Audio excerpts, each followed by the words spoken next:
Carnival সেটা নতুন তৈরি হওয়া একটা জিনিস, সেটা বাংলার সাংস্কৃতিক ঐতিহ্যের পার্ট হয়ে গেছে ধরে নিলাম আমরা, কিন্তু তুল্যমূল্য আলোচনা যে আসবে তিনিও জানতেন, সেই তুল্যমূল্য আলোচনাটা এসছে। কারুর কারুর চোখে গোটা বিষয়টা লেগেছে, বিশেষ করে বিরোধীরা তারা সরাসরি প্রশ্ন তুলেছেন।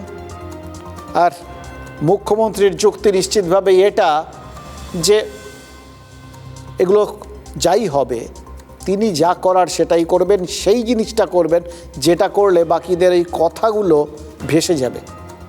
তিনি ওই খালি হাতে যদি ওইখানে কার্নিভাল না করে গিয়ে হাজির হতেন তাহলে মানুষজনের কোনো লাভ হতো না।